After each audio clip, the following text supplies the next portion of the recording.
Hi, I'm Jonathan Wilson. I'm the guy who builds the Togaman GuitarViols. I'm going to walk through some of the steps in how these things are assembled and put together, particularly in the stringing process. Most of you who own these things are probably not going to ever have to do this, hopefully, or at least not too many times, but it's good to know if you blow a tire how to put it back on, I guess. In this case, you'll see that I have a freestanding traditional style bridge, and very much like violins and cellos, they go on. Now, it can be sort of a clumsy process if you don't know what you're doing, and it can be frustrating. So I wanted to walk you through a few little things, and then that way it might be a little easier for you. And some of you who do mess around with cellos and violins, some of these things may apply also. Unique to this instrument, though, is I have these Planet Waves style tuners that have little clamping mechanisms on there, and these actually cut your strings, which are kind of cool. A little close up. Now you want to make sure that these little beads, these little steel beads are on the top. You don't want them to be on the other side, because then we know we're going to be backwards. That's very important for those of you who have this style tuner. Anyway, what I have right here is a Nouveau Spartan model that's just getting ready to begin its life, its musical life. Regardless, there's going to be a few little steps involved.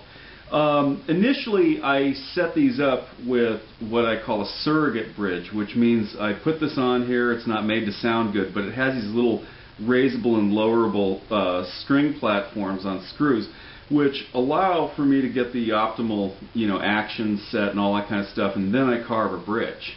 Later I'll actually put intonation offsets on the bridge. This one has a little squiggle on it, you can see. And that's going to involve, when I'm actually have the strings on it and measuring harmonics from this fret and getting the actual offsets just right.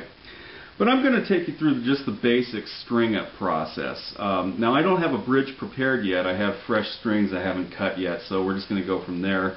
And I'm just going to take you to the initial steps.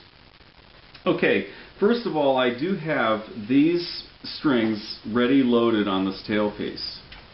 So the first thing I'm going to do is I'm going to go see there's a little, where the leg peg is, there's also this little machined end thing here, and I'm going to put this little cable around that.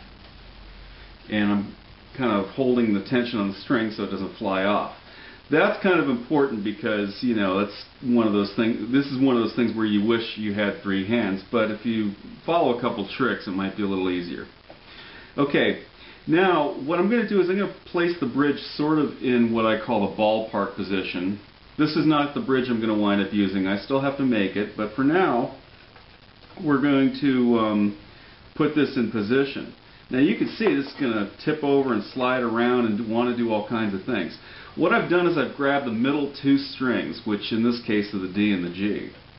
And then, let's see, I'll just take the D string first. It could be the G, either one. And basically, I have a ballpark tension on it. I'm holding the string in place. I've got this thing kind of standing up right here. And we're going to take care of that in a bit. Now, initially, what I'm going to do is I'm going to unscrew or just loosen the. It's like this little string clamp on the side of these tuners. I'm going to stick that through there. And I'm just going to give it just enough, approximate tension. I'm not going to make it really tight yet. Now, I'm going to clamp this string down. This is the cool part. If you could actually see it up close, I'm not going to pull it over quite yet. But when I actually crank this, the string just broke off, or the clip down, so it clipped it. So that's kind of fun and cool, because now all I have to do is crank it. And no mess, we're done. Oops, I let it fall down. But that's okay, that's bound to happen.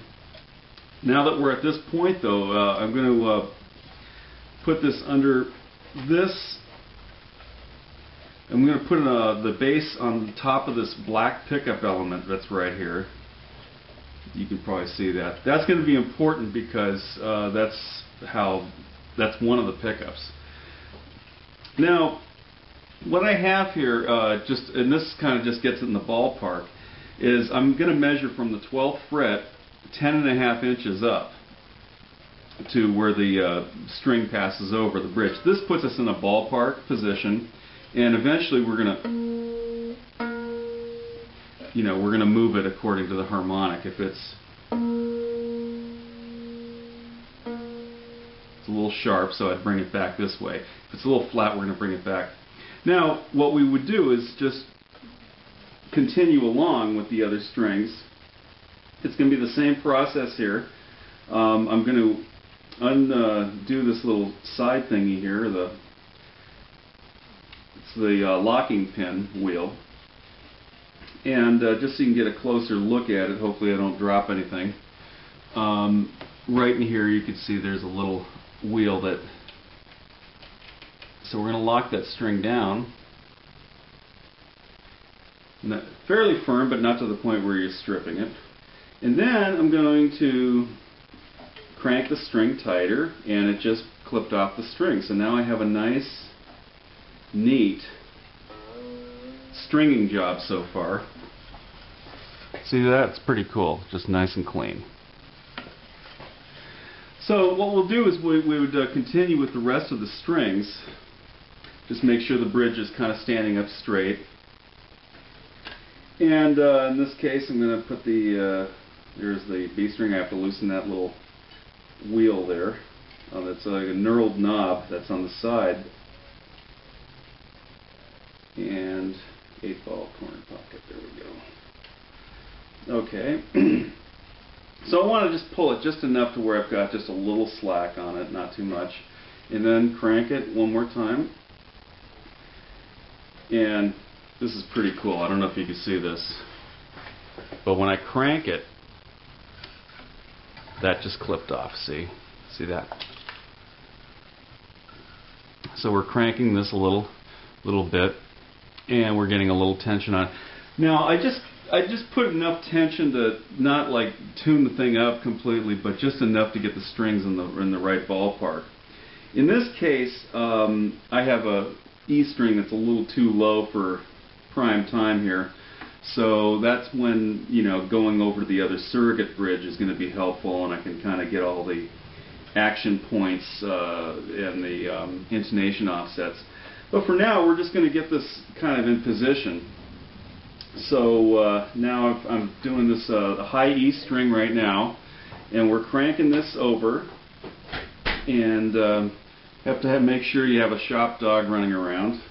That's always helpful. Next is putting this A string over here. So we're doing all 6. I'm doing the same process on all of them. We're going to pull that right through there. Put that right over the little slot there, and right over the nut.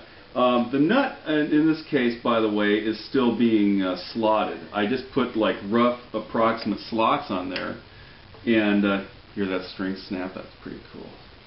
I actually use a very handy gauge made by the Stuart McDonald people, and this helps lay out the slots, and then I kind of put the rough slots in. Keep a lot of my little implements up on the wall just where I can grab them immediately.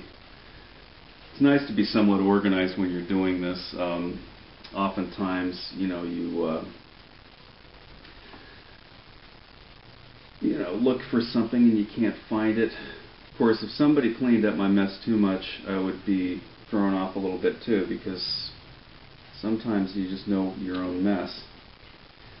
But anyway, I'm going to, as I'm finishing up putting this low E string in there, boy, this one's